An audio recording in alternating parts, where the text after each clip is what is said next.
Hey,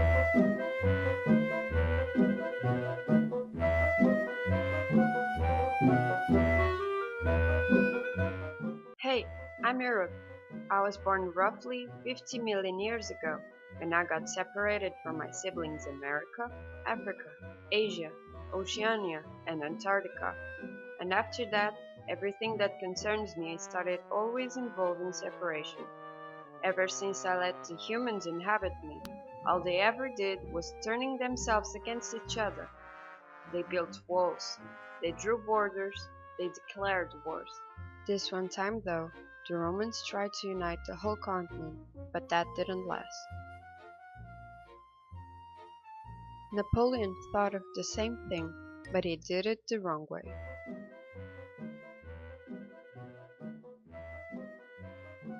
Hitler had these ideas too, but his inhumane actions only caused more division, hatred, and destruction.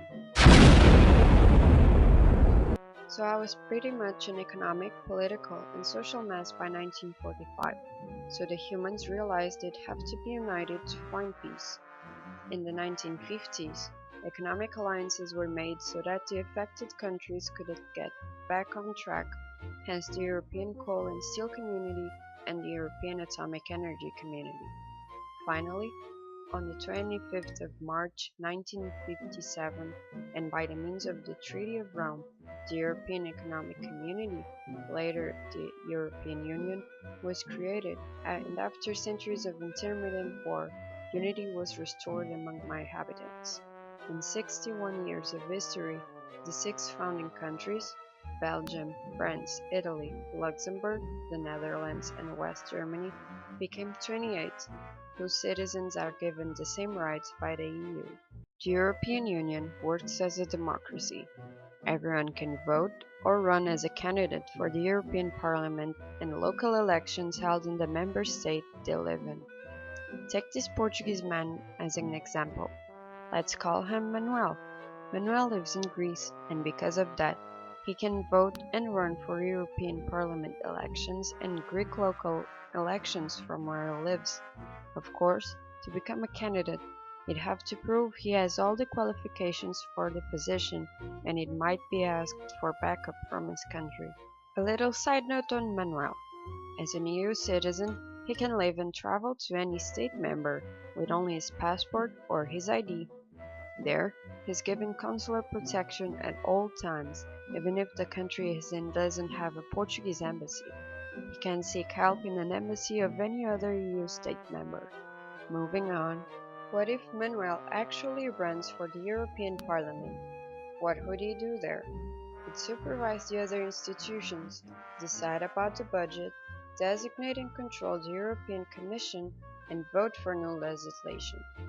Although the Parliament has more legislative power than the Council and Commission, it doesn't usually start the lawmaking process. Usually, the Commission proposes a new law for the Parliament to vote. It can be refused, accepted, or amended. If the Parliament gives thumbs up, it is passed to the Council, which has the final word. However, the Parliament can ask the Commission to submit a proposal for new legislation. Manuel and any other EU citizen can access the other European institutions as well as the Parliament, such as the Commission, the Council, the Court of Justice, the Court of Auditors, and the Central Bank. If our Manuel is to work in any of these, he has to be aware that the EU employees come from a variety of states, so he has to be able to work in a multicultural environment as well as have a wide variety of skills. Our Manuel is a very proactive citizen and is not afraid to speak up if he thinks something is wrong. He finds his right to access the Council, Commission, and Parliament's documents very useful in these situations, because that way he can be informed. Obviously, he's not allowed access all documents, and sometimes he'll have to ask for authorization to access what he wants to. If he still believes that something is wrong with the EU's conduct, he has the right to request or complain about the activities/competences of the EU. This allows the Parliament to ensure the citizen rights are being followed. To be worthy of all these rights, Manuel must fulfill certain duties, such as assume his European identity, practice the European values, and reclaim the right for justice. The unity and strength that the European Union provides to 28 of my countries is essential to our goal of peace. Nowadays, my children are born not only being Portuguese, German, French, or Italian, but they are also European, and growing up without walls, borders, and wars will inspire them to contribute to this big family that is Europe.